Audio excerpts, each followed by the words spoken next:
Erev Tov. Alors bonsoir à tous. Euh, ok. Le cours de ce soir, avant de le commencer, j'aimerais le dédier pour la Refoua Shelema, la guérison totale de David, Zizel ben Anna, Elisheva bat Miriam et Anna bat Simcha. Bezrat Hashem, Mitor Shar Cholam Israël.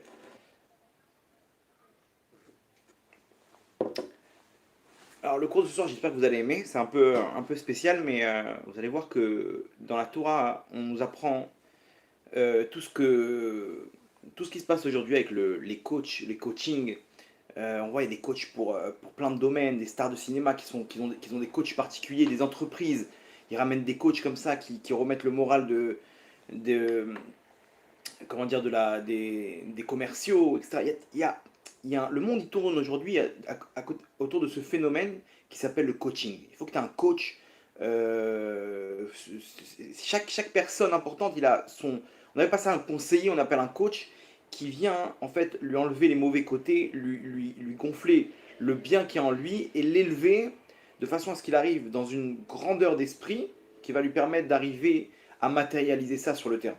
Et on voit des sommes, 1000 euros pour des stars de cinéma, des 500 euros, 400 euros la séance, pour une heure de séance. Et ça marche. Les gens, ils sont là, ils coachent, et ces gens-là, ils arrivent à atteindre les sommets dans leur domaine. Vous allez voir que la Torah, elle raconte comment ça se passe, comment on fait, et surtout, le plus important, c'est de savoir comment je peux être le coach de ma vie. Si j'arrive à devenir le coach de ma vie, alors vous allez voir qu'on peut arriver, nous aussi, arriver au sommet de l'échelle, arriver au sommet de nos projets, de réussir tout ce qu'on entreprend, de changer son mazal.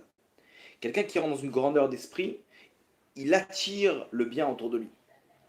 Quelqu'un qui est petit dans sa tête, il attire la poisse. Il attire la poisse. On va expliquer comment ça marche, et vous allez voir que si on arrive à bien intégrer et à changer à l'intérieur de nous, ne serait-ce qu'un élément, vous allez voir que tout va changer chez moi, dans ma façon d'être, et automatiquement dans ma vie autour de moi. Donc, comment ça marche? La paracha de la semaine, Shlach Lecha, Akadosh Baruch Hu, donc il nous parle dans cette paracha, dans cet épisode, des explorateurs. Alors les explorateurs, il faut savoir, l'histoire, je vous le fais en quelques mots, mais les Bnei Israël, ils sont sortis d'Égypte. Le peuple juif, il sort d'Égypte après 210 ans d'esclaves, en tant qu'esclaves, et là-bas, ils se retrouvent dans le désert, donc ils reçoivent la Torah, ok, et ils arrivent dans la terre qui a été promise aux pères, qui sont Avraham, Yitzhak et Yaakov, la terre d'Israël, ok, donc c'est écrit noir sur blanc. Ils arrivent à l'entrée de la terre d'Israël, et là, il y a une demande improbable. Les chefs de chaque tribu, donc ils sont au nombre de 12, ils demandent à Moshe, laisse-nous explorer la terre, ok, en tant qu'espion, voir comment on peut intervenir, parce que là on parle de conquête, de conquérir la terre, ok, c'est-à-dire qu'ils ont laissé un ultimatum au peuple qui était présent à l'époque, et ils leur ont dit, Dieu nous a ordonné de récupérer la terre, donc si vous voulez nous laisser, tant mieux. Si vous voulez pas, on devra conquérir la terre. Et Moshe, il demande à Hachem. Hachem lui dit, il n'y a pas de problème. Enfin, Hachem n'était pas d'accord, mais il lui dit, fais selon ton avis, Moshe. Et Moshe, il décide de les envoyer. Pourquoi Hachem, il n'était pas d'accord? Parce qu'il y a eu un danger. Ce danger, c'est quoi? C'est que faut comprendre qu'il y avait 32 peuples dans la terre d'Israël. Ok. Et les Bnei Israël, c'était des esclaves. C'est-à-dire un esclave, il sait porter des briques, il sait nettoyer, il sait construire, mais il ne sait pas se battre. Et surtout qu'il n'a pas de confiance en lui. Toute sa vie, il s'est fait fouetter, il s'est fait maltraiter, il s'est fait humilier. Maintenant, tu lui demandes, mentalement parlant, même s'il est fort physiquement, mentalement parlant, c'est quelqu'un qui baisse la tête. Donc face à une armée, qu'est-ce qu'ils vont faire? Et le problème, c'est que le danger, il est que si jamais ils rentrent et qu'ils voient combien c'est au-dessus de leurs moyens, ils risquent de perdre toute la confiance qu'ils ont accumulée depuis la sortie d'Égypte, avec tous les miracles qu'il y a eu, l'ouverture de la rouge et la manne, Hachem leur donne, là-bas, ils étaient dans le désert, ils étaient nourris, logés, blanchis. Donc, ils avaient une confiance qu'Hachem était avec eux. Mais rien qu'au vu de toutes ses armées. Il y avait des géants là-bas. Il y avait des géants, il y a eu des choses bizarres. Si jamais ils perdent, ils retournent dans la dimension naturelle, Akadosh Baruch Hu, il ne peut plus intervenir. Pourquoi? Parce que ça touche à leur libre arbitre. Je peux intervenir si tu crois en moi, si tu n'as pas la confiance en moi. Intervenir, ça sera un miracle. Et faire un miracle, c'est un problème pour ne pas faire de toi un robot. Donc, jusqu'à maintenant, c'était des miracles. C'était la sortie d'Égypte. Hachem, il a fait pour leur faire une formation. Mais en Israël, c'est terminé. C'est toi qui dois prendre ton pain, c'est toi qui dois laver, c'est toi qui dois te battre. Mais je serai avec vous, mais ça sera masqué. Donc là, fini les miracles. Il y en a eu, bien entendu, mais il y en a eu parce que les bénis Israël, pour eux, ça n'allait pas toucher à leur libre arbitre. Mais s'ils doutent et qu'on leur fait un miracle, ça touche à leur libre arbitre et ça, c'est un problème. Donc Hachem, il était contre, il leur dit, mais il a dit à Moshe, décide. Moshe, il décide de les envoyer. Il y en a 10 qui sont tombés dans le piège et 2 qui ont été sauvés. Yehoshua et Caleb. Yehoshua, on sait pourquoi. Parce que Moshe Rabbeinu, avant, il a béni. C'était son élève, donc il a béni Yehoshua avant qu'il parte pour qu'il soit protégé. Donc il a prié pour lui. Donc il y a une protection de la prière de Moshe.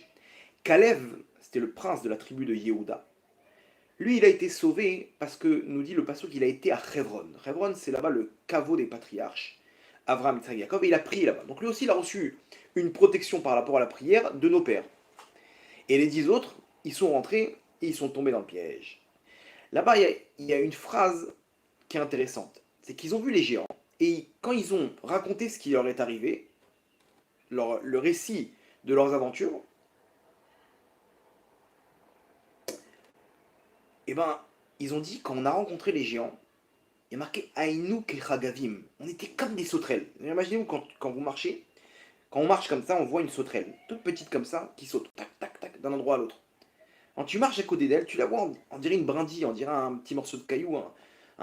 C'est tout petit. Eux, ils ont dit, on était, alors, que vous ayez une notion, ok, c'est qui ces géants, de la même manière tu vois, moi et une sauterelle, ok, bah nous, on était pareil vis-à-vis d'eux. On était comme des sauterelles. Et là, ils rajoutent une phrase. Ils disent, Vechen ainu beinem. Et pareil, on était à leurs yeux. À leurs yeux aussi, on était comme des sauterelles. Et là, le Midrash nous raconte que Akadosh Baruch Hu, sur le fait ils ont détaillé combien on était petits vis-à-vis d'eux, il leur a pardonné. Par contre, il y a une chose qu'il n'a pas pardonné, Hachem, sur ce mot-là. Sur ces mots-là où ils ont dit Vechen ainu benehem, et pareil, à leurs yeux, on était comme des sauterelles. Pourquoi il leur a pas pardonné, Hachem? C'est quoi le problème? Attends, si toi tu te considères comme une sauterelle, quoi, eux d'en haut, ils vont te considérer comme quoi? Comme une fourmi, quelle importance? Ils te considèrent aussi comme une sauterelle. C'est pas juste ce qu'ils ont dit. Bien sûr, c'est vrai. Non, le problème c'est qui te dit qu'ils t'ont considéré comme une sauterelle? Peut-être qu'ils t'ont considéré comme un prince. Peut-être qu'ils sont considérés comme des grands hommes. Même si au niveau de la taille vous êtes petit, mais peut-être qu'il y avait quelque chose que vous diffusez à l'intérieur de vous qui aurait fait pencher la balance. Attends, ils auraient pu se dire, tu vois eux, ces explorateurs-là, ils font partie du Ham Israël. C'est eux qui ont mis à genoux la plus grande puissance mondiale de l'époque, l'Égypte. Avec Pharaon qui était le numéro un des sorciers. Il avait avec lui les plus grands conseillers, les plus grands soldats, les plus grands sorciers. Et ceux-là, ces esclaves, ils les ont mis tous à terre. Leur Dieu, il a transformé la nature. Il a mis la nature à leurs pieds pour les sortir d'Égypte. C'est eux, ces princes-là, qu'Hachem, il a ouvert toutes les mers du monde pour eux, quand ils sont passés dans la mer Rouge. Le problème, c'est que eux, à l'intérieur, les explorateurs, ils y croyaient pas. Ils se sont dit, bon, bah, qu'est-ce que tu veux, on est petits. Et, et finalement, j'en suis sûr qu'eux aussi, ils voient ça de nous. C'est-à-dire qu'ils se sont dévalorisés. Ils ont perdu le statut. Imaginez-vous, le statut qu'Hachem a construit jusqu'à maintenant, avec tous les miracles. Ils ont un nom maintenant, ils ont une dignité. T'as un statut dans le monde. T'as une valeur. En un instant, ils ont perdu cette valeur. Et c'est ce qu'ils ont dit. Ils ont dit, Vechen ainu benem. Et à leurs yeux aussi, on était comme des sauterelles, comme des pauvres types. Et ça, Hachem, il a dit ça, je ne vous pardonne pas. Pourquoi? C'est quoi le problème? Bah ça va, qui voit que je suis une sauterelle. C'est quoi le problème? Que j'ai perdu ma valeur, c'est quoi le problème? Nous dit le Sfat Emet. Écoutez comme c'est fort. Un homme, il est que ce qui diffuse de sa personnalité à l'intérieur. C'est-à-dire, toi, tu as une valeur propre, ok, que tu diffuses à l'extérieur. C'est invisible à l'œil nu. Mais il y a une aura spéciale qui fait qu'on comprend qui tu es à l'intérieur. C'est-à-dire qu'ici, du fait qu'ils se sont dévalorisés, c'est la diffusion, comment dire, l'apparence qu'ils donnaient, qu'ils avaient à l'intérieur, qui diffusait à l'extérieur, elle a perdu sa valeur. Et donc c'est devenu vraiment, aux yeux même des gens autour d'eux, c'est devenu des moins que rien. Et donc quand tu représentes Hachem, et que tu représentes, et que tu montres par là qu'Hachem c'est un petit, et ben c'est un problème. Ça, sur ça, Hachem il n'aura pas pardonné. C'est-à-dire que de là, on apprend une chose incroyable. On apprend que, en fait, je suis une personne à l'intérieur, ok, que je diffuse à l'extérieur. Et ça, vous pouvez le voir autour de vous. Il y a des gens, ils ont une classe naturelle. Ils ont une noblesse d'esprit naturelle. Ils arrivent à développer quelque chose à l'intérieur. Et tout de suite, on comprend, cette personne-là, c'est quelqu'un d'important. Cette personne-là, je sais pas, il y a quelque chose. Et effectivement, quand on parle avec lui, on voit, il est médecin, il est avocat, il est chef d'entreprise. Pourquoi? Parce que il, a, il vit dans un mode de vie qui fait que son intérieur, il s'est changé. Son statut intérieur, il est plus le même. Et donc, il dégage ça, et sa personnalité qui montre sa valeur. Et donc, automatiquement, les gens, ils suivent. Ça devient quelqu'un il devient un leader naturel. C'est ça, c'est le message de la paracha. Ça, Hachem dit, le fait que vous ayez pensé de vous, que vous êtes matérialisé dans votre valeur comme des sauterelles, et que c'est ça ce qu'ils ont vu de l'extérieur, ça, c'est un problème. Sur ça, Hachem, il n'a pas pardonné, parce que d'un coup, le moral du Ham Israël, il est descendu. Ils étaient gonflés, ils étaient bien. On n'est plus des esclaves, on est des princes. On a reçu la Torah, on est des bombes atomiques.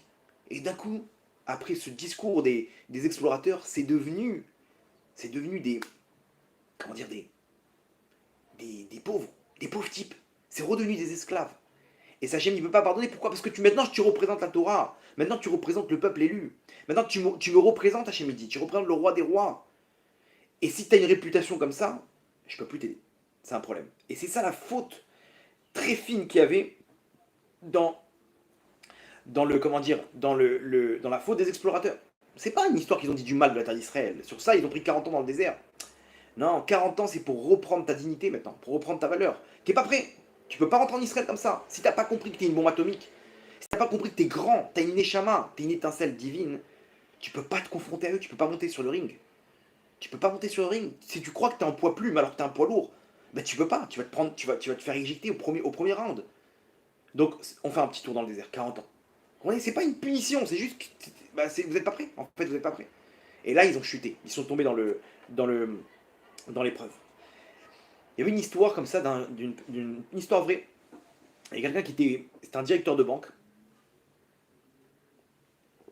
Et il y a eu un problème, ok, et les gens, ils ont commencé à retirer leurs fonds, leur argent dans les comptes. Et il y en a un qui a balancé une fausse rumeur qu'en fait la banque, elle est en train de faire faillite. Et donc c'est pour ça que tout le monde retire leur argent. Donc ce qui s'est passé, c'est que ça a fait un effet boule de neige. Tout le monde a retiré son argent et la banque, elle a coulé. Lui, il s'est retrouvé à mettre la clé sous la porte. Et il a des dettes incroyables, parce qu'il peut pas. Vous comprenez que la banque, elle investit, elle fait des trucs avec l'argent. Donc elle ne peut pas rendre tout le monde l'argent. Donc elle met les gens en attente, et les gens, ils portent plainte, ils viennent avec leurs avocats. Et il faut trouver une solution. Il a des dettes incroyables. Il ne sait pas où il a trop d'argent. Il a des investissements à droite à gauche, mais il est détruit complètement. Il sait très bien que c'est faux. Il essaie de leur prouver, de leur montrer, mais non, c'est faux, c'est pas vrai. Cette personne-là, elle a dit du mot, elle a balancé une fausse rumeur sur moi. Tout va bien, regardez, il a commencé à diffuser les comptes, rien à faire. Les gens, quand ils ont un truc dans leur tête, c'est terminé. Et il commence à prier Hachem, il demande de l'aide. Et il se retrouve dans un parc comme ça, sur un banc, en train de prier, en train de pleurer Hachem. Et là, d'un coup, la délivrance, elle arrive. Il voit un mec, costard cravate, avec un chapeau. Il a l'air classe. Il vient le voir, il s'assoit à côté de lui, il dit: mon fils, pourquoi tu pleures? Personne assez âgé comme ça. Il lui dit: non, laissez tomber, c'est compliqué et tout. Il lui dit: écoute-moi bien, raconte-moi ton histoire. Je suis désolé, c'est personnel, et puis je sais pas si vous pourrez m'aider vraiment. Je vois pas l'intérêt de vous raconter l'histoire. Il dit: écoute-moi bien, ne, ne te fie pas aux apparences. parce que je pourrais t'aider plus que tu ne peux le penser. Dis-moi c'est quoi ton problème et va savoir. Il dit bon ok. Il commence à lui raconter le problème. Et il dit voilà donc ma banque maintenant j'ai tant un truc, il faudrait que je trouve au moins 1 million de dollars pour relancer le truc. Et sinon dans quelques jours je mets la clé sous la porte et c'est terminé. Il dit ok. Il dit regarde, si je te donne ce 1 million de dollars, je te laisse 1 an pour me rembourser. Tu penses que tu es capable de me rembourser? Il dit non vous rigolez. Mais comment vous allez me trouver cette somme? Il dit écoute, t'as entendu parler de Rockefeller? Les grands bâtiments là-bas à New York? C'est moi. Donc n'aie pas peur, j'ai cette somme-là. Ah, Rockefeller, c'est évident. Il dit mais quoi, 1 an? 1 an jour pour jour, ok? On est le 20. Dans le 20 de l'année prochaine, sur le même banc, tu me rends le chèque de 1 million. Tu me rends la même somme. Ça te va? Mais c'est magnifique, bien sûr. Ok. Il sort son chéquier et il note 1 million de dollars. Il lui donne. Il lui dit allez, bonne chance, sois fort. Il plie le chèque, il est avec lui, imaginez-vous, la bouée de sauvetage de sa vie. Il met le chèque dans son portefeuille et il repart.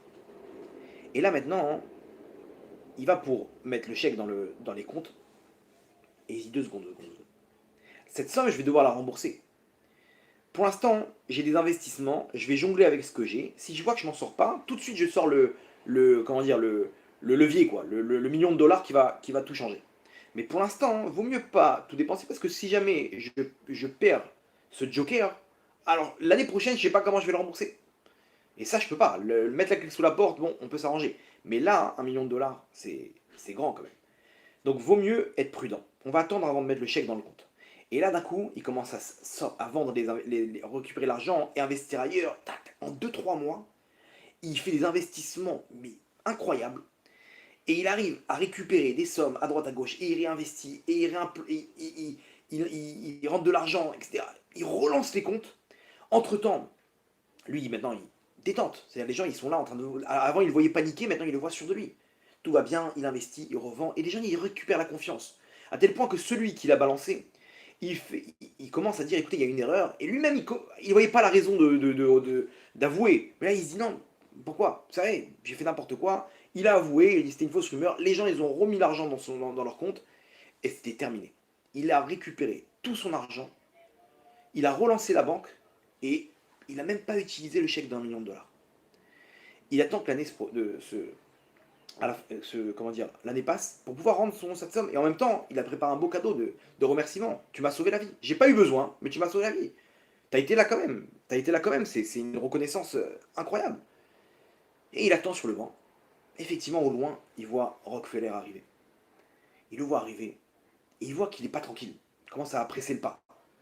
Bon, il sort vite le chèque, il dit peut-être qu'il va vite récupérer l'argent et tout, il n'est pas tranquille, il a peut-être entendu parler des mauvaises rumeurs, on va savoir. Il vient dire ah merci beaucoup et tout. Et, et là il voit une infirmière courir derrière lui, derrière Rockefeller. Elle dit monsieur laissez tomber, ne touchez pas, laissez-le tranquille, laissez-le tranquille. Il dit mais quoi vous rigolez, il m'a sauvé la vie, comment ça, laissez-le tranquille. Il dit comment ça il vous a sauvé la vie? Ben voilà, regardez, le chèque d'1 million de dollars, je dois lui rendre. Ah, vous aussi il a fait le coup. Il vous a dit qu'il était qui, Rockefeller, c'est ça? Ok, bon, écoutez, il y a un asile de fous là, de l'autre côté du parc. Ok. Pendant sa balade, il adore faire ce coup aux gens. Il vient et il leur donne des chèques d'1 million de dollars. C'est Rockefeller. Si vous voulez, il y a même la reine d'Angleterre, il y a Michael Jackson là-bas dans l'asile de fous. Venez voir, il y en a pour tous les goûts. Donc lui, c'est Rockefeller, voilà, enchanté. Mais en fait, il s'appelle Patrick et il doit rentrer maintenant, d'accord? Il va reprendre ses médicaments. Mais il dit, mais le chèque, déchirez-le, c'est un faux chèque. Je sais pas comment. Heureusement que vous l'avez pas utilisé. Il dit quoi? Et l'autre, il le regarde, Rockefeller, genre. Bon, on sait, qu'est-ce que tu veux? Elle me croit pas, et lui il dit, mais c'est pas possible. Et effectivement, il vérifie le chèque c'était. Putain, il y avait rien dans le compte, ça n'existait plus, ce compte était fermé. Et là, il capte. Il dit, waouh, mais attends, mais en fait, ce chèque-là, il m'a quand même sauvé la vie. Parce qu'il m'a fait croire que j'étais quelqu'un d'important. Et grâce à ça, j'ai pu trouver les forces pour tout relancer. Cette histoire, elle est incroyable. Parce que ça explique exactement ce qui s'est passé. À l'intérieur, c'était qui? C'était un pauvre type qui était en train de mettre la clé sous la porte? Ou c'était un millionnaire? À partir du moment où il a reçu le chèque, c'est devenu un millionnaire. Donc si c'est devenu un millionnaire, son comportement il est différent. Il dégage une aura de millionnaire. Il dégage autour de lui du bon. Son mazal il change. Les gens ils voient ça. ok, il trouve grâce aux yeux des gens. C'est automatique. Il, il se sent bien, il est là, il a peur de personne, il a de l'assurance, il est bien dans sa peau, il avance. Et il est sûr de lui. Quand il donne les ordres, on sent qu'il y a quelqu'un qui a de l'argent derrière. Et c'est vrai, en l'occurrence. C'est vrai, c'est pas du bluff. Il a vraiment de l'argent à l'intérieur. Bon, c'était un chèque en bois, mais en tout cas, c'est ça ce qui dégageait. De l'intérieur, il dégageait le million. Donc, les gens, ils étaient séduits. Ok, on va investir. Qu'est-ce que tu veux? Combien tu veux? Tac, on te prête l'argent. Vas-y, relance ta banque. Et c'est comme ça qu'il a réussi. Et c'est exactement la technique de chacun des coachs qui va essayer de transformer l'intérieur d'une personne. Lui dire, écoute-moi bien, t'es une bombe. Regarde ce que t'as fait. Il lui montre les bons côtés. C'est exactement ce que la paracha nous raconte. La paracha, elle nous dit, à Kadosh Baruch Hu, sur le fait que Vechen Ainu Be'enehem, à leurs yeux, on était comme des sauterelles. Hachem dit, ah, si à leurs yeux, tu étais comme une sauterelle, c'est que à l'intérieur, tu es une sauterelle. Tu dégages une sauterelle. Mais tu es une bombe à l'intérieur, tu peux pas dégager ça. Si tu dégages pas, c'est terminé. Game over, on repart à zéro, on reconstruit tout doucement, 40 ans dans le désert, et on repart. Vous n'avez pas compris le message ici. Tu es un Yehudi, tu as reçu la Torah, tu as avec toi quelque chose qui va changer le monde, qui va transformer ce monde. Donc, si je t'ai choisi comme peuple élu, tu représentes le roi des rois. Tu peux pas être une sauterelle, Tzadik, tu peux pas être une sauterelle. Donc c'est là qu'il y a eu la fracture. Ok, alors comment faire? Comment faire pour passer comment dire, de pauvre à riche? Oui, je peux me rencontrer jusqu'à demain que je suis riche, mais c'est dur. C'est dur, j'ai pas la force de ça. Je sais qui je suis. Je sais que je suis vraiment une sauterelle.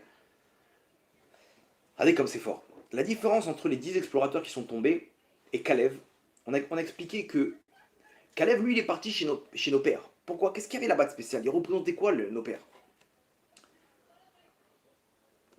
Vous allez voir que Kalev, lui, il avait ce qu'on appelle Roche Gadol. C'est-à-dire que lui, c'est quelqu'un qui est grand dans sa tête. Quelqu'un de grand dans sa tête, c'est quelqu'un qui prend les choses en main. C'est quelqu'un d'actif. Et les explorateurs, ils sont partis en tant que passifs. Il dit là-bas, Ayeshba Etzim, est-ce qu'il y a des. On va voir ce qu'il y a dans la terre. Il commence à décrire là-bas des choses. On a vu qu'il y avait ça, on a vu qu'il y avait des. Ils sont venus en mode, qu'est-ce qu'Hachem il a à nous proposer? Venez, on essaie d'analyser qu'est-ce qu'il y a. C'est-à-dire, en gros, t'es passif. T'es en mode Roche Katan. Roche Katan, c'est-à-dire que t'es petit dans ta tête. T'es petit, c'est-à-dire que tu vois les choses à ton. Tu vas pas plus loin que le bout de ton nez. Qu'est-ce qui est intéressant pour nous? Est-ce qu'on va s'y plaire? Mais 2 secondes, ne vois pas toi. Regarde ça sur une dimension infinie. Il y a un Dieu maintenant qui va t'installer sur cette terre. Regarde bien, regarde pas sur toi et ta famille. Regarde sur les 1000 ans à venir, sur les 6000 ans à venir. Qu'est-ce qui est important maintenant pour toi? Ne regarde pas qu'est-ce qu'il y a dans la terre, mais regarde qu'est-ce qu'elle a besoin, cette terre. Qu'est-ce que moi je peux apporter? Sois actif, sois pas passif. À quoi ça ressemble? Vous allez voir, vous allez comprendre tout de suite. Ma femme, elle m'appelle, elle me dit, regarde, tu peux ouvrir le frigo, je suis en train de faire les courses là. Tu vois, hein, qu'est-ce qu'il y a dans le frigo? J'ouvre le frigo et je vois, il y a 3 œufs. Il y a, il y a plus de concombres, il y a plus de tomates. Ok. Ah, il reste un peu de ci, un peu de ça. Maintenant, qu'est-ce que ma femme elle va comprendre? Moi, quand je lui dis, il y a des œufs, il y a que 3 œufs. C'est-à-dire, on s'en fiche qu'il y a 3 œufs, qu'il y a 2 ou qu'il y en a 5. Qu'est-ce que tu comprends par là? Qu'il faut acheter des œufs. Tu es en train de faire les courses. Je te dis exactement ce qu'il y a, pas pour que tu t'arrêtes aux 3 œufs, mais pour que tu comprennes en tant que Roche Gadol que s'il y a 3 œufs, c'est-à-dire qu'il faut acheter une plaquette d'œufs. C'est logique, non? Pourquoi c'est logique? Parce que moi, je suis chez moi et je vois les choses en grand parce que j'ai des besoins. J'ai des besoins, il faut qu'on mange. Je ne vais pas rester sur les 3 œufs parce que je vais rester sur un jour ou deux et c'est terminé. Je vois sur le mois prochain maintenant. Il faut qu'on achète 30 voire 60 pour pouvoir tenir, pour pas retourner tous les 2 jours. C'est logique, non? Pourquoi? Parce que je suis Roche Gadol. J'essaie de voir les choses loin. Ok? Donc, quand je dis qu'il y a 3 œufs, je ne m'arrête pas aux 3 œufs. Je ne dis pas qu'est-ce qu'il y a. Je suis pas là en train de voir c'est pas moi au centre de l'image. Voilà, je suis là avec mes 3 œufs. Non, j'essaie de voir qu'est-ce qu'on a besoin maintenant pour pouvoir mettre en place les menus du prochain mois. Donc quand je lui dis qu'il y a 3 œufs, c'est pas pour rester sur les 3 œufs, mais c'est pour comprendre qu'il faut acheter des œufs. Vous comprenez?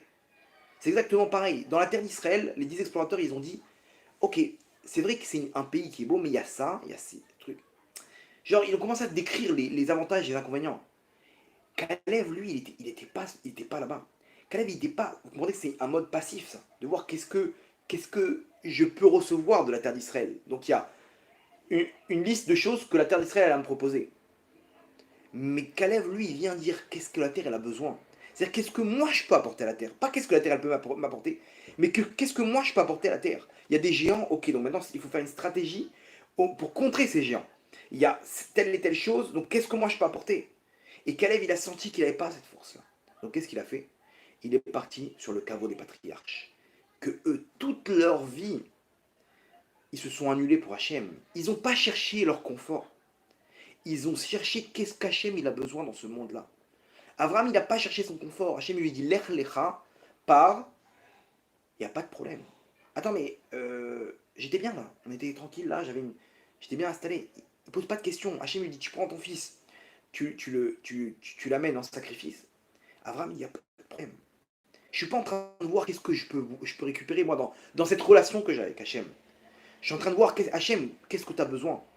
Donne-moi les ordres et moi j'applique. T'es pas à mon service.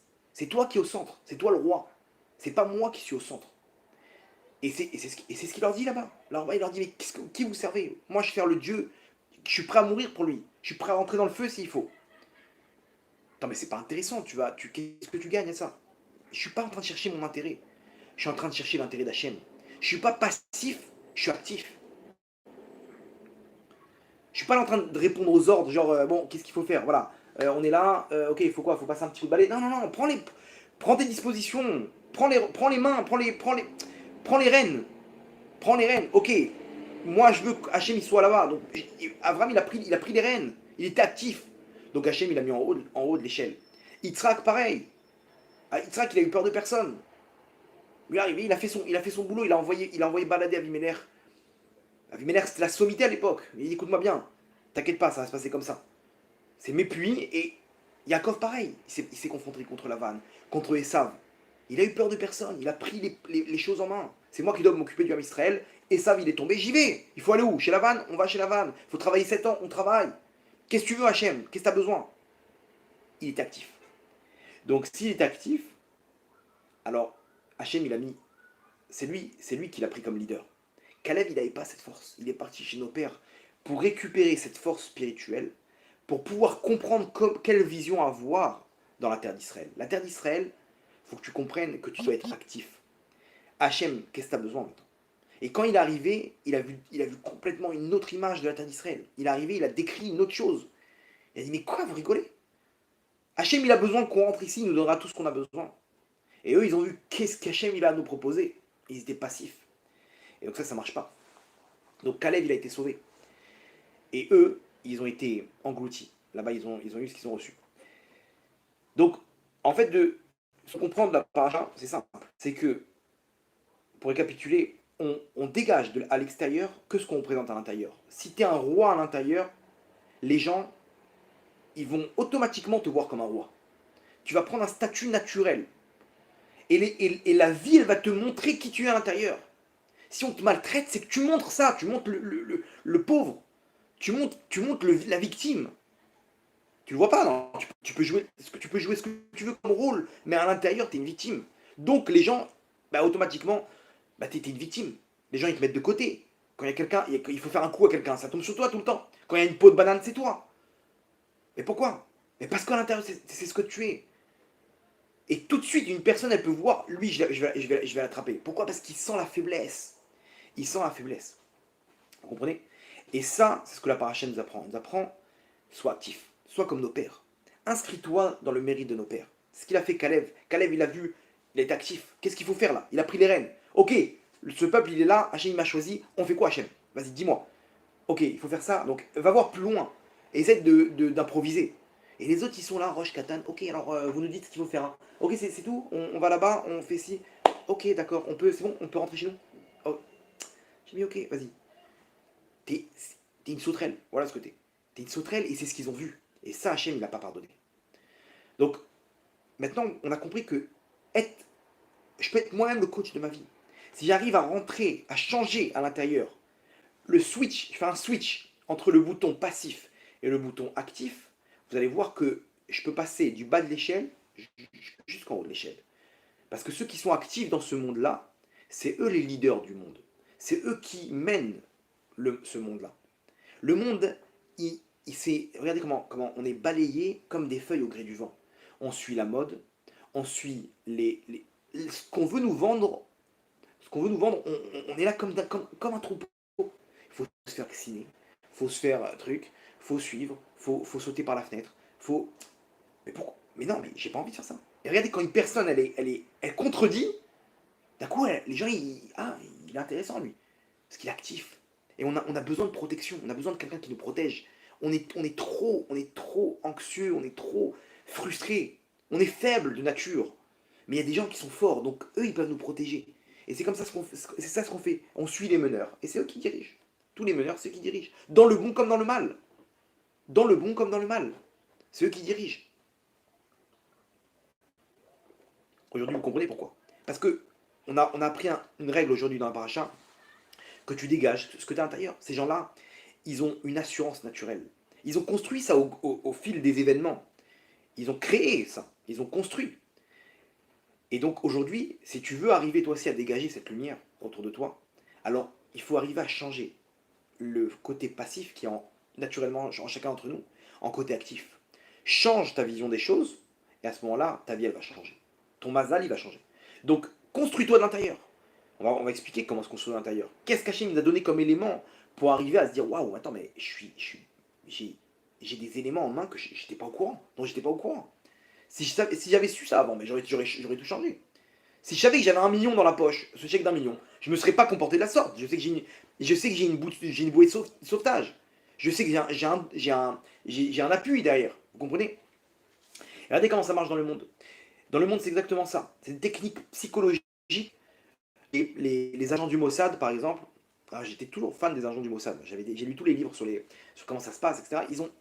Ils prennent ces gens-là. Ils font des exercices pour rentrer en fait dans un rôle où le mec c'est un homme d'affaires. C'est un homme d'affaires qui vend des diamants en Afrique du Sud, ok. Il est là, en fait, il est là pour pister un mec du Hamas qui est en Afrique du Sud. Il a un rôle d'homme d'affaires. Il joue le rôle, il rentre dans la peau du personnage. Et à l'intérieur, c'est un multimillionnaire, c'est un homme d'affaires. Et c'est ça qui joue le truc quand il arrive à l'hôtel, il est comme ça, quand on lui pose des questions. Et ils le mettent à l'épreuve. Ils essaient de le déstabiliser. Il bouge pas, le mec. Le mec, c'est un roc. C'est un roc à l'intérieur. Il y a pas. Il est ce qu'on lui a donné comme rôle. Et c'est ça, ils prennent des gens qui sont capables de jouer ce rôle-là et de ne pas bouger. Malgré le stress, malgré la déstabilisation, etc. C'est ça qu'ils choisissent comme personne. Ils vont, et c'est des gens qui ils viennent comme ça imposer un truc. Ils font des exercices là-bas pour faire entrer pour accepter les figurants, ok, quand ils leur font exercice sur exercice, ok. Et un des exercices, c'est par exemple de dire à une personne, regarde, tu vois, tel balcon, il faut que tu as un quart d'heure pour sortir avec un café par la fenêtre et nous faire coucou. Vous imaginez où il doit rentrer maintenant et jouer un rôle, ok, d'une personne ou qui habitait là, ou qui fait partie de la mairie, ou qui fait partie du truc, et à tel point qu'il arrive à instaurer une confiance où la personne qui habite là va lui offrir un café. Et il regarde pas. Et un quart d'heure après, le mec il sort comme ça avec son café entre les mains.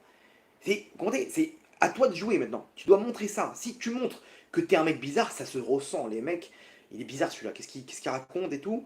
Non, non, revenez tout à l'heure, il enferme la porte au nez. Mais si t'es sûr de toi à l'intérieur, tu fais ce que tu veux. T'arrives où tu veux, tu rentres où tu veux. Et tu retires toutes les informations que tu as besoin. Ils sont détentes, ils sont bien dans leur peau, ils sont équilibrés, ils ont peur de rien. Ça, c'est psychologiquement, c'est ça ce qu'on leur rend dans le crâne.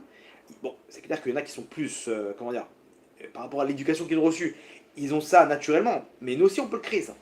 Si tu as compris qui tu es à l'intérieur, ok, bah tu peux arriver, t'es détente. T'es détente. On va voir ce que la Torah dit sur un juif. Vous allez voir, on a une mauvaise valeur, on a une mauvaise appréciation de qui on est vraiment, de qu'est-ce qu'on a à l'intérieur. C'est-à-dire nous, on roule en 2 chevaux, en mobilette, ok, alors qu'on a une Ferrari. Et on est là, qu'est-ce que tu veux, ça avance pas. Mais passe deuxième, là, tu verras que ça va bombarder. Ok. Il y a un autre élément, j'ai un rave avec moi, dans les cours qu'on donne pour les jeunes. Lui, c'est un professionnel de boxe, boxe anglaise. Il est rave, péote, barbe, mais c'est un boxeur. C'est un boxeur et il continue la boxe pour se détendre. Et il fait des combats et tout. Imaginez-vous, il fait des combats et tout. Et lui, il me racontait, Shabbat, on était ensemble avec un Shabbat qu'on organisait avec les jeunes. Et il me racontait qu'il me disait la boxe, c'est que du mental. Il m'a dit, tu peux prendre les coups que tu veux. Si tu montres un signe de faiblesse, tu lui donnes des forces. Donc, il m'a dit, des fois, j'ai des combats, je me faisais défigurer, mais il fallait pas que je le montre. Donc, l'adrénaline, elle me faisait surmonter les sentiments que j'avais, et je ressentais plus rien. Il m'a dit, je me battais, et le mec, il était déstabilisé, en fait. Mais c'est pas possible, quoi. Je lui ai mis une rouste, et il est toujours debout. Et donc, l'autre, c'est dans le mental. Vous voyez, c'est un bras de fer dans le mental. Bon, bien sûr, il y a une technique. Mais quand les techniques, elles sont les mêmes, c'est le mental qui prédomine. Et il me disait, après le combat, je souffrais pendant des jours et des jours. Parce que d'un coup, l'adrénaline, elle redescend, et là, je ressens la douleur. Il m'a dit, c'est du mental. Tu montres au mec, je suis là, je vais te défoncer. Je vais te massacrer. Tu lui montres que t'es plus fort. C'est du mental. Il y a un phénomène, regardez comment c'est fort, mais dans les matchs de foot, quand l'équipe, elle joue à domicile, généralement, elle a plus de force que quand elle joue dans le stade de l'autre équipe, à l'extérieur. Pourquoi? Parce que le fait qu'on est supporté, qu'il y a des gens qui nous poussent, à l'intérieur, on se sent beaucoup plus élevé que ce qu'on était. Quand on est sifflé, quand le mec il touche le ballon, il est sifflé, il est déstabilisé. Pourquoi? Parce que si on me siffle, c'est qu'on m'aime pas. Si on m'aime pas, c'est que je suis pas bien. J'ai pas la valeur qu'il faut. Donc je perds ma valeur et donc je dégage quelque chose de nul. Et donc j'arrive pas à être qui je suis vraiment. J'ai été déstabilisé. C'est le principe des supporters. Et c'est dans le Zohar, il y a une histoire où il y a un démon gentil qui est parti voir les juifs du village et leur a dit, regardez, écoutez, il y a un démon qui veut s'installer dans ce village, et s'il s'installe, c'est terminé.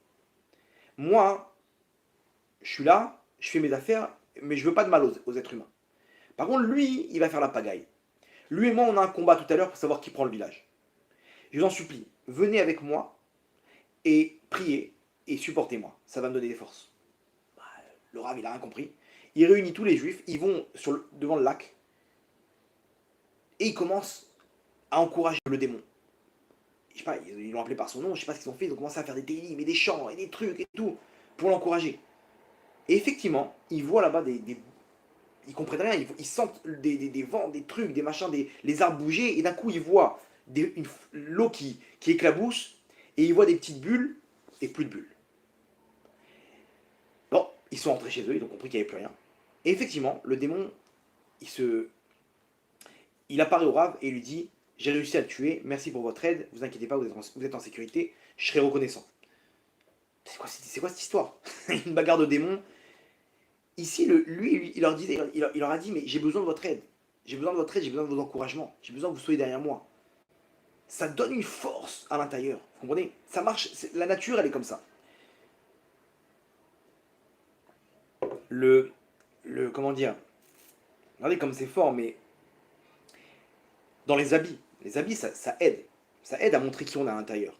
Quand je suis habillé, le mec qui va à un mariage en short, il se sent pas bien. Pourquoi? Parce que les habits, ça peut aider. Tu as besoin de mettre en... Tu sais qui tu es, tu sais que tu es quelqu'un de grand. Ok? Les habits, si tu l'utilises dans le bon sens, ok? Ça peut t'aider à t'affirmer.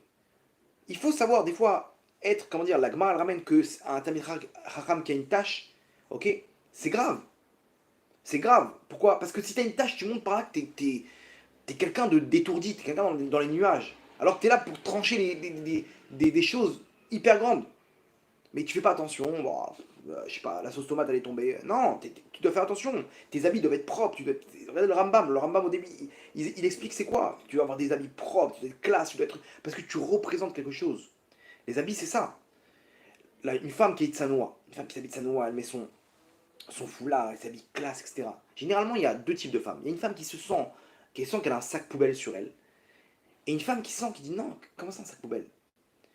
Et quand je suis tsanoua, vous savez ce que la Gemara de Shabbat elle dit? Elle dit qu'une femme, elle représente, avec sa jupe longue qui traîne le sol, elle représente les pans de la parochette, du rideau qu'il y avait au Kodesh HaKodashim, dans le Saint des Saints du sanctuaire, du Beth Amikdash. Pourquoi? Pour nous dire que quand une femme, elle est tsanoua, à l'intérieur, vous savez ce qu'elle a? Elle a la shrina en elle. Elle a Hachem en elle. Et le Yetzera, qu'est-ce qu'il lui dit à cette femme? Il lui dit, t'es qu'un sac poubelle. Regarde ces femmes avec leurs longues perruques, comment elles te prennent de haut. Regarde-moi ça. Et elles ne sont pas bien là-bas, elle est au mariage comme ça avec son foulard. Elle sent comme une femme de ménage. Hachem dit, mais ma fille, pourquoi tu fais ça? Tu sais ce que tu as à l'intérieur de toi. T'as la shrina, je suis là, mais si tu crois pas, si t'es comme une sauterelle, je peux rien faire. Par contre, si tu sais, je suis une bâtisserelle et tu marches classe. J'ai Hachem avec moi. J'ai le bête amigdash à l'intérieur de moi. Les gens, ils vont venir, les femmes, elles vont te dire, tu sais, j'ai pris sur moi la tsnioud quand je t'ai vu. Quand je t'ai vu. Ma femme comme ça, des fois, des gens, des femmes, ils disaient, tu sais, c'est grâce à toi que je suis devenue tsanoua. Pourquoi? Parce qu'elle dégage, avant de rentrer elle se construit, elle dit, attends, 2 secondes, 2 secondes, 2 secondes. Le etc., des fois, il attrape, il dit, oh, je suis une bâtisse Israël. Je vaux bien plus que ça. Qu'est-ce que je vais me faire attraper par des trucs de ce monde-là les gens, ils sont vides, ils essayent de trouver des likes sur un truc, ils vont. Il n'y a pas, elle partait, elle s'habillait encore plus de tsanoua dans les mariages. Et elle mettait encore plus de trucs, et elle arrivait fière d'elle, elle utilisait cette gava, cette fierté dans le bien. Et elle allait comme ça au mariage, c'est l'intrus dans tout le mariage. Mais elle allait fort. Et après, elle entendait comme ça des gens qui disaient, c'est classe, n'empêche. C'est clash. Tu représentes comme ça quelque chose de. Je sais pas, on a envie d'être sanois. On a envie d'être sanois. Pourquoi? Parce qu'il y avait Hachem là-bas. Elle se baladait, il y avait des anges autour d'elle. Là, il y a une femme incroyable, ça m'a vraiment des frissons. Ça m'a donné des. Ça m'a touché. Elle m'a envoyé une photo par mail et une vidéo. Combien elle a pris ses perruques? Elle les a brûlées. Quand elle a pris, elle m'a appelé pour avoir un conseil. Elle me disait, qu'est-ce que je fais? Vous savez, elle m'a dit, les perruques, c'est plus pour moi. Ok, je sais très bien que c'est du mytho. J'en ai. Je l'aimais plus. Mais elle me dit, bon, de temps en temps pour les mariages, des trucs. Et voilà, là, j'ai le mariage de mon frère. Donc je me dis, bon, après le mariage. Elle savait c'était quoi le émettre, mais d'un autre côté, c'est dur. Elle m'a dit, qu'est-ce que je fais maintenant? Voilà, j'ai envie de m'en débarrasser. Je fais quoi? J'ai dit, bah écoutez, le problème, c'est qu'il y a des problèmes d'avodazara. Des fois, c'est des perruques qui viennent d'Inde. Et aujourd'hui, il n'y a pas d'ashgara, etc. Elle me dit, ok, donc quoi, faut les brûler? Bah, le mieux, on va dire que c'est ça. Je ne vais pas lui dire, on parle de 10 000, 15 000 shekels, c'est des grosses sommes. Elle m'a dit, ok, pas de problème. 3 jours après, je reçois la vidéo, je vois les perruques en train de brûler des trucs de 15 000 shekels. Cette femme-là, qu'est-ce qui lui donne les forces de faire ça? Elle n'y a pas. Hachem, il veut, on y va, on fonce. Elle est avec Hachem. Vous croyez quoi? Vous croyez qu'elle va être perdante de 15 000 shekels? Rien du tout. Elle est avec Hachem, quand Hachem, t'as tout avec toi, t'es protégé. T'as le Mishkan autour de toi, t'as le Beth Amikdash autour de toi. Pourquoi? Parce qu'à l'intérieur, t'es actif. Faut faire quoi là? Je me laisse pas balader par la mode. C'est pas la mode, c'est pas Facebook, c'est pas Instagram qui va me dire quoi faire. C'est quoi? Qu'est-ce qu'Hachem il veut? Il veut ça? Ok, elle est active. Elle est active dans sa vie, donc les gens, automatiquement, ils sont attirés par elle. Elle va trouver grâce aux yeux des gens. La vie, elle va s'ouvrir autour d'elle. Il y a une lumière autour d'elle maintenant. Pourquoi? Parce qu'Hachem, il dit, ok, toi, t'es dans ma garde royale. Toi, t'es avec moi maintenant. Toi, je peux te faire confiance. Je sais que tu te laisses pas balader par la vie, tu te laisses pas balader par le Yitzhara. Donc, je peux te donner des forces, je peux te donner des armes. Je sais que t'es confiante. T'es une personne de confiance. Regardez la première halakha du Shulchan Aruch. C'est quoi? Idgaber Kehari, la avodat taboré. Un homme, il doit surmonter comme un lion. Comme un lion. Pour surmonter les épreuves. Pour faire les mitzvot. Pourquoi comme un lion? Un lion, vous savez, c'est quoi sa force? Un lion nous dit Yehuda Metema Omer et Veaz Kanemer, Veaz Katsevi, soit effronté comme le tigre, soit rapide comme le tzvi, c'est la gazelle, Kal Kanesher, léger comme l'aigle, Ve Gibor Kahari pour servir, et fort, courageux comme le lion, pour servir ton Dieu. Pourquoi fort comme le lion? Je suis désolé, attendez, si vous me permettez, mais le lion, c'est pas le plus fort. Le tigre, il est bien plus fort que le lion. Ok? Et le tigre, il est bien plus fort que le lion. Et mieux que ça, l'éléphant. L'éléphant, en un coup de patte, mais il écrase n'importe qui. Donc, comment tu me dis Gibor Kahari? Tu me dis, tu sais quoi, il faut être courageux comme le lion. Un jour, j'ai compris, j'ai vu une vidéo. J'avais déjà raconté cette histoire, mais ça m'a vraiment marqué. Il y avait des gens sur une Jeep, ils filmaient, ils ont vu, il y avait des gnous, il y avait un troupeau de gnous, ok? Et ils ont Ils ont vu un mouvement de gnou d'un coup comme ça, paniquer. Ils sont retournés avec la caméra. Le mec, il a zoomé. Tu vois la face du lion. Ok, le lion, c'est quoi dans le zoom, tu n'avais pas l'impression qu'il était en sprint. Il avait une sérénité, il avait une force, une noblesse d'esprit. Avec sa crinière comme ça, les cheveux ils étaient tous à leur place. Les poils de la crinière tous à leur place. Les yeux. Non, il a dézoomé et en fait il était en plein sprint le lion.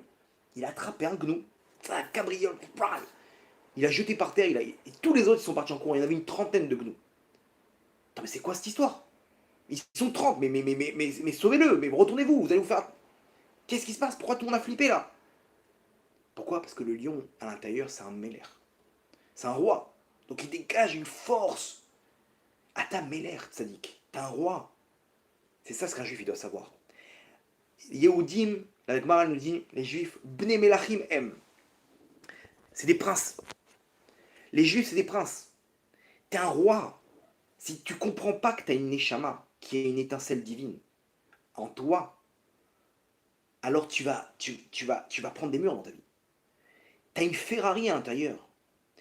Comment tu passes du passif au actif si tu sais que t'as une neshama? Tu sais ce que ça veut dire d'avoir une neshama? T'as les pleins pouvoirs. T'as le moyen de te connecter directement avec Hachem. Un juif, il a une neshama, une âme qui est ni plus ni moins qu'une étincelle d'Hachem. C'est-à-dire où que t'ailles dans le monde, t'as Hachem avec toi.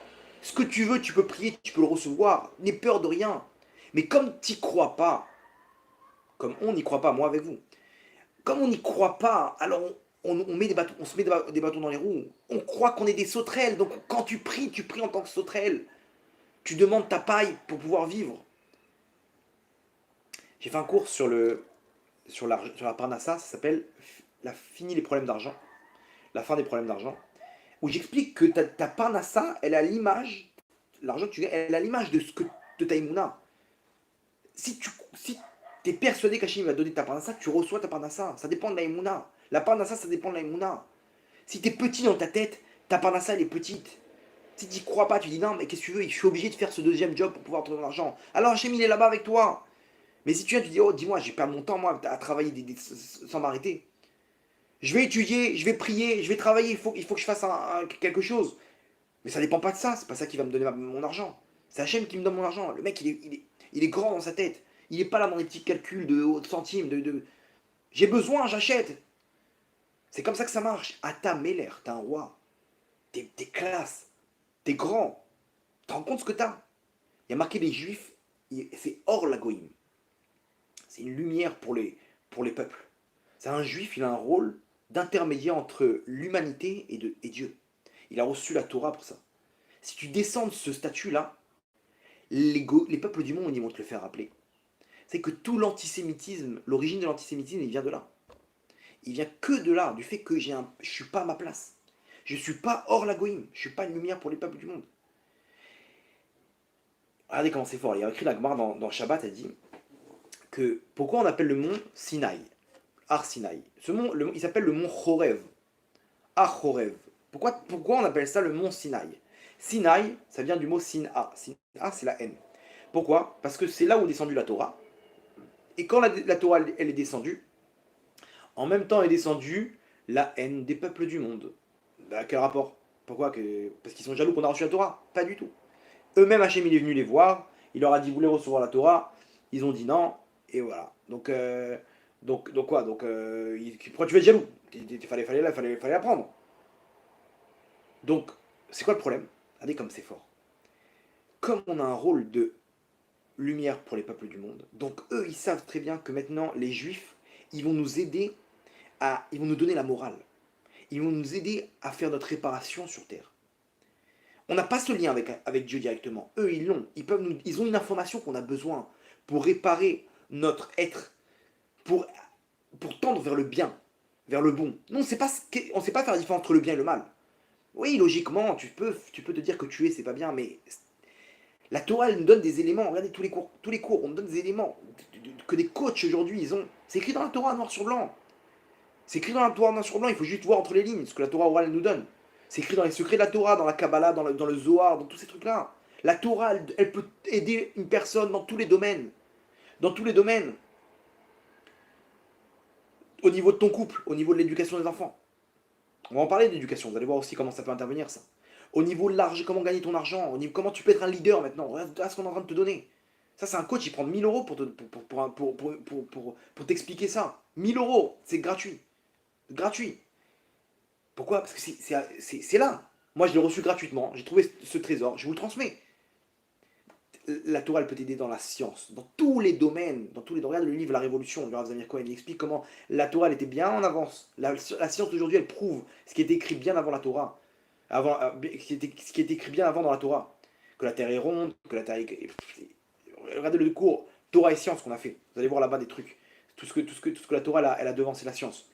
Bref, tout ça pour vous dire quoi? Que un, les peuples du monde, ils ont conscience. En fait, inconsciemment, ils savent qu'un juif, il peut les aider. Il peut les aider à arriver dans le bon. Il peut arriver à sortir de la médiocrité de ce monde. Ce monde-là, il vaut rien. Ils ont tous fait le tour. Ils savent très bien, au fond, même si on kiffe, on sait très bien qu'on va nulle part. Il n'y a rien. On cherche tout le temps de l'adrénaline. On cherche tout le temps des sensations fortes. Mais ils savent très bien qu'il n'y a rien. On le voit, ils sont blasés, ils sont frustrés, les gens. Et plus il y a de l'abondance dans le monde, plus ils sont vides.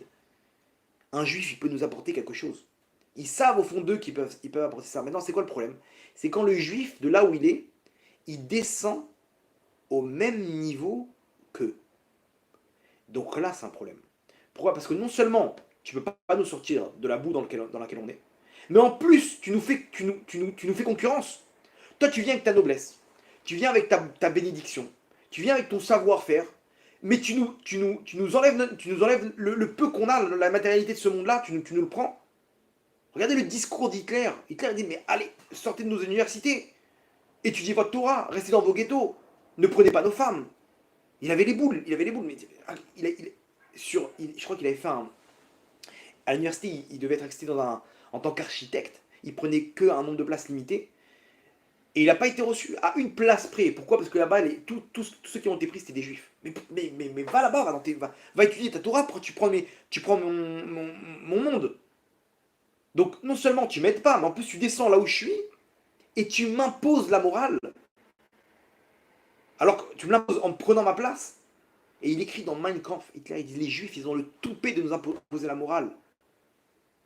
De quel juif il parle? Du juif qui n'est pas à sa place. Du Yaakov, le juif de Galout. Mais si t'es pas Yaakov, t'es Israël. À ce moment-là, on te kiffe. Ah, là, Israël, c'est la Gadlout. Yaakov, c'est l'ancien niveau. Mais Yaakov, il a évolué. Ok? C'est comme dans les Pokémon, il y a des évolutions. Bah, Yaakov, il y a son niveau avant, niveau Galout, et il y a niveau Israël. Niveau Israël, c'est la transformation Super Saiyan. Ok? Ça, il a évolué en Israël. Il y a marqué Esav sonné les Yaakov. Les peuples du monde, ils détestent. Esav, ça représente le monde occidental, ils détestent Yaakov. Regardez, c'est impensable. Qui peut me donner une explication logique? Pourquoi les Juifs, ils sont détestés? Dans tous les peuples du monde, ils sont détestés. On leur dit rentrez dans votre pays. Quand eux, quand ils rentrent dans leur pays, on leur dit ne rentrez pas, partez d'Israël. Ça appartient aux Palestiniens. Mais on fait quoi? On va où? On va sur la Lune. Et même sur la Lune, ils vont dire ouais, c'est pas à vous. Et même des tribus perdues qui ne savaient même pas qu'ils étaient juifs. Ils se faisaient persécuter en Éthiopie, en Inde, en Chine. Ils se faisaient persécuter par les peuples. Parce que tu sens le juif. Tu dégages de la noblesse. Et cette noblesse-là, elle me dérange. Elle me dérange parce que tu me concurrences. Tu m'imposes maintenant la morale. Laisse-moi faire mes bêtises tranquillement. Reste là où tu es. Mais ne descends pas là où je suis. Vous comprenez? Hachem, il a fait un système que si les juifs ils descendent, l'antisémitisme il monte. Pourquoi? Parce que t'es pas à ta place. Si t'es à ta place, regardez au Maroc, les juifs ils étaient dans la Torah, les mitzvot.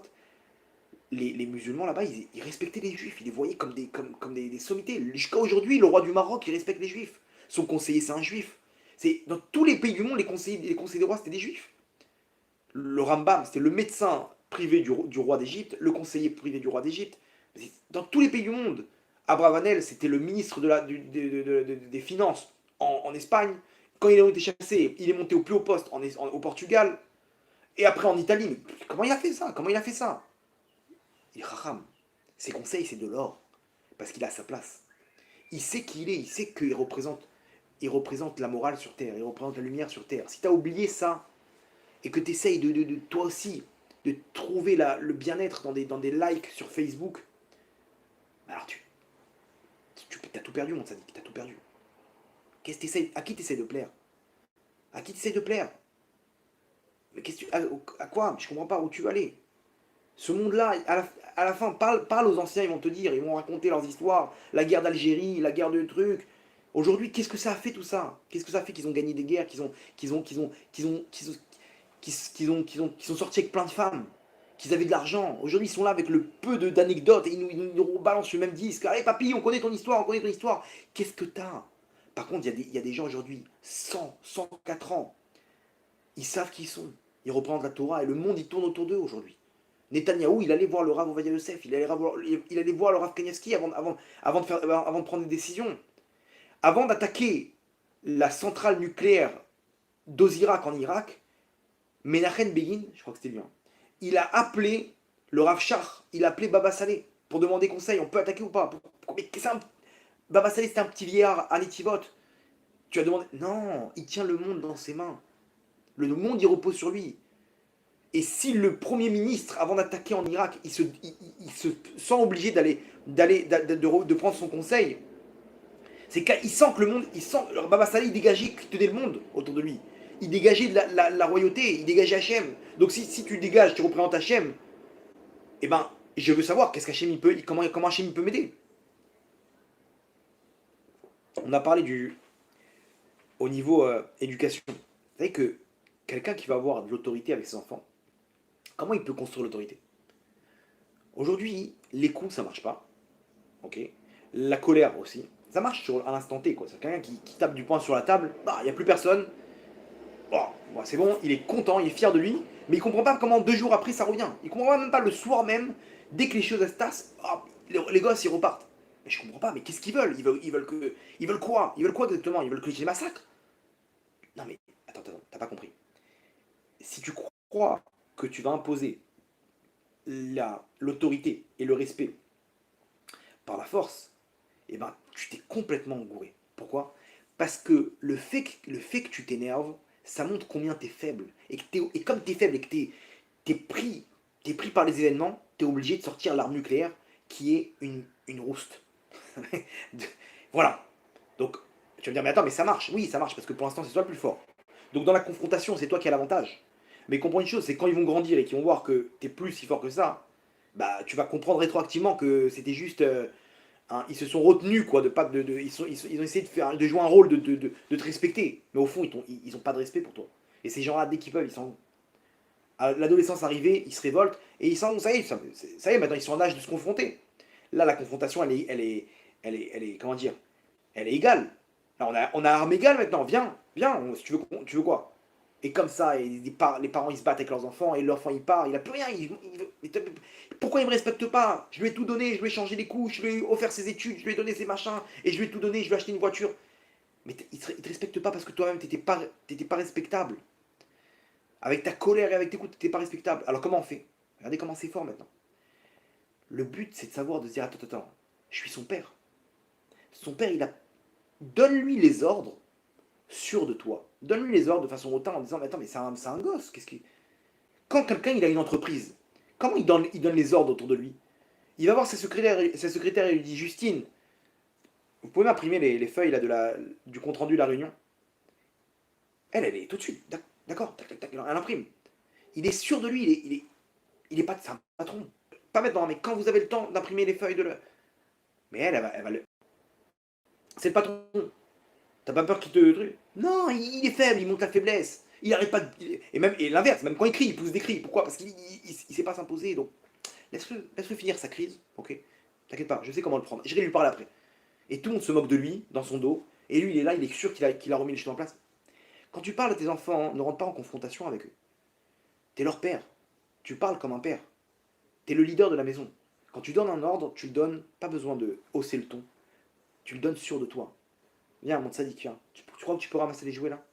Et tu le répètes. Il n'a pas écouté? C'est pas grave. Alors mais quoi? Mais s'il n'a pas écouté, il faut. Non, non, non, non, non, ne rentre pas dans. Ne descends pas où tu es. Parce que c'est lui qui a besoin de toi. Et lui, il veut juste voir tes limites. Maintenant, il a vu que t'es pas descendu, donc lui, il va monter. En l'occurrence, là maintenant, c'est lui qui a gagné. Mais il a compris que son père, il avance sans lui. Genre quoi, tu veux pas m'écouter toi? Moi j'avance. Tu veux? Monte dans la voiture, tu veux pas? Et ça, l'enfant, il flippe. Parce qu'il a besoin de sécurité, il a besoin de ses parents. Et s'il sent que son père, il avance sans lui, genre en gros, tu veux pas, tant pis, c'est toi le perdant, moi j'avance. Tu veux quoi? Tu veux pas manger? Tu veux pas manger? Mange pas.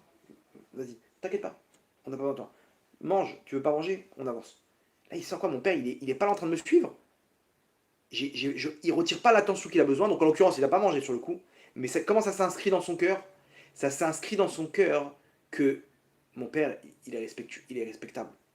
Il faut le respecter. Parce que c'est moi qui a besoin de lui. Vous comprenez? Donc, garde ta classe, ne descends pas. C'est comme ça que ça marche dans l'éducation. Ok. Donc, il nous reste juste un point. On récapitule. La Torah nous apprend une chose incroyable.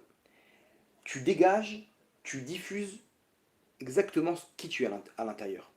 Si à l'intérieur, tu as un manque de valeur de toi-même, tu sais pas que tu es un prince. C'est pas que tu dois danser de joie qu'Hachem il t'a choisi. Et il t'a mis une Neshama, il t'a mis une Ferrari en toi. Il t'a mis un effet chez Loki, tu sais ce que tu as. Tu sais ce que le Zohar il dit sur ça, tu sais ce que c'est. Tu as la possibilité de te connecter avec Hachem. Si tu savais ce que tu es un riche, il faut se gonfler. Sois le coach de ta vie. Deviens un coach. Et n'oublie pas de te coacher. N'oublie pas de t'imposer des trucs. Oh, je suis une bombe atomique. Je perds pas le nord. Je suis actif. Je prends les choses en main. Agis en fonction de ça. Imagine-toi, ferme les yeux, j'ai 1 million derrière moi. J'avance avec ça. J'avance avec Hachem. J'ai Hachem avec moi. Je suis actif. Hachem, j'avance. J'avance. C'est ce qu'on a expliqué le dernier cours. Comment prendre la bonne décision? J'avance avec moi. Hachem dit ok, je suis avec toi, n'aie pas peur. Pourquoi? Parce que tu es actif. Quand tu es actif, Hachem dit ok, toi j'aime bien. J'aime bien. Toi, je peux te donner des pouvoirs. Parce que tu fais des choses dans ce monde-là, tu es actif. Connecte-toi avec nos pères. Nos pères, c'est ça la force qu'ils avaient. Sois actif et tu vas réussir. Ok, il y a un petit problème technique. Ok, je crois que c'est bon. Bon, faites-moi signe si jamais il y a un problème. En tout cas, construis-toi à l'intérieur. Coach-toi. Remets-toi. T'es là, tu t'habites Sanoa, oh, je suis une princesse, j'ai Hachem avec moi. Quand tu avances, n'aie peur de rien. Ces choses-là, elles sont hyper simples. Si on arrive à se le rentrer, à changer. Arrête de râler, avance, c'est bon. Baisse la tête, avance. Moi, je fais ce que j'ai besoin de faire. Chauffe-toi, bombarde. Arrête de voir le mauvais côté qui est en toi et toujours de voir le négatif. Sois un prince, sois un riche. Rentre dans ce rôle-là, comme ces agents du Mossad. Il vient, c'est quoi le rôle que je vais avoir maintenant? Quand tu vas te présenter à une embauche, t'es une bombe atomique. Je suis quelqu'un de sûr de moi. Je suis riche, j'ai pas besoin de vous. J'ai pas besoin de vous. Moi, je vais trouver un job. Si vous voulez, c'est vous qui êtes gagnant. T'arrives, t'es sûr de toi à ton entretien. Quand tu vas, tu rencontres quelqu'un, tu fais des rencontres, des trucs. Rentre comme ça quand t'as une épreuve. Quand t'as une épreuve, ok? N'aie peur de personne. Le Yitzhara, il est en train de dire, t'es un petit. Toi, tu lui dis, j'ai Hachem avec moi, Tzadik. J'ai Hachem. Donc bouge de là. Et quand tu es sûr de toi, c'est ce qu'on appelle l'aïmouna. Donc il n'y a rien qui peut m'empêcher. Attention. Par contre, regardez la paracha d'après, c'est Korach. Korach, il a utilisé ça dans le mal. Il a utilisé ça pour, je suis une bombe atomique et laissez-moi passer. Il a mis des coups de coude pour passer. Et ça, c'est pas bon. Ça, c'est pas bon. Ça, c'est ce qu'on appelle la gava. La gava, c'est que tu crois que ça vient de toi. C'est quoi la fierté? Les honneurs parce que faut. Attends, je suis une bombe atomique. Mais doucement, doucement, c'est peut-être de l'orgueil. C'est quoi l'orgueil?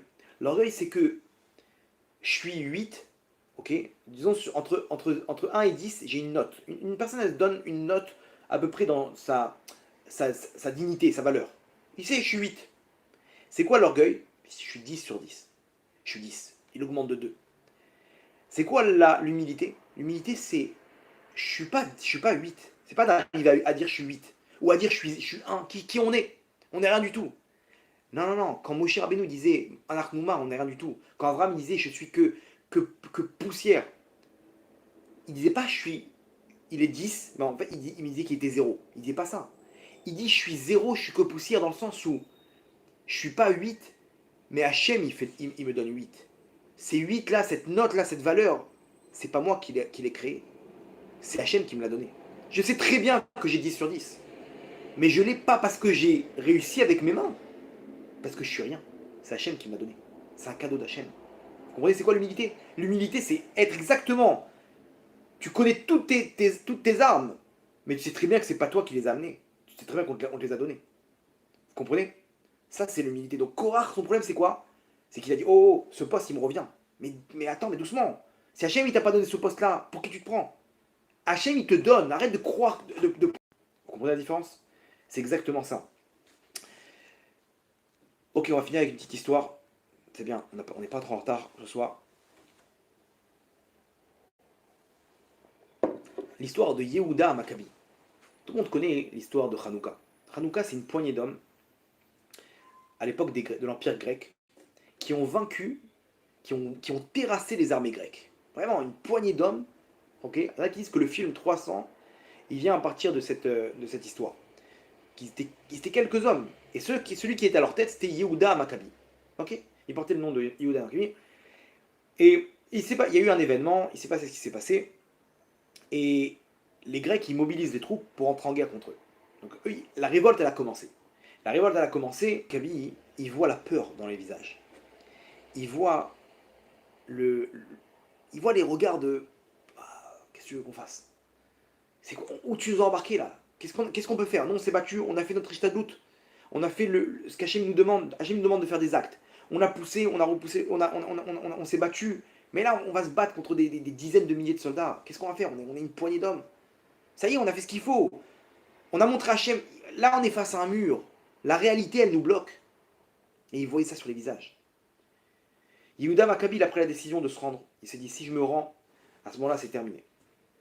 C'est terminé. Eux, ils ont mis un ultimatum.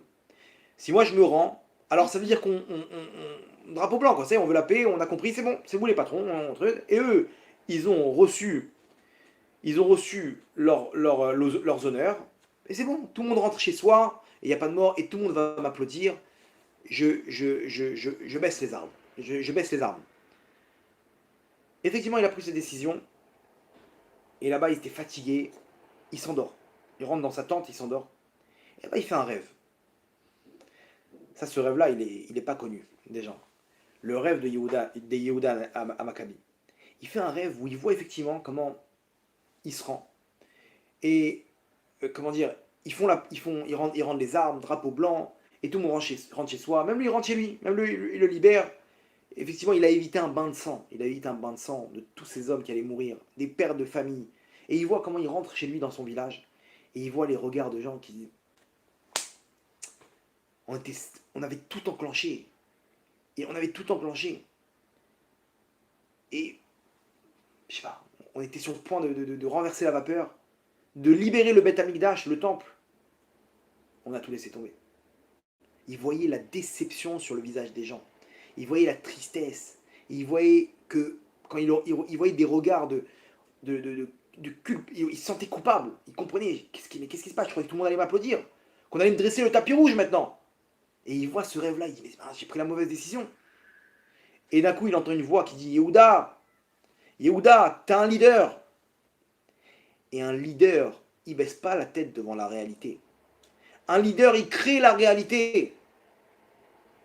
Il dit, et cette voix-là, il dit, au lieu d'insuffler un nouveau vent maintenant, un vent de force dans le cœur de tes troupes, t'as baissé les bras.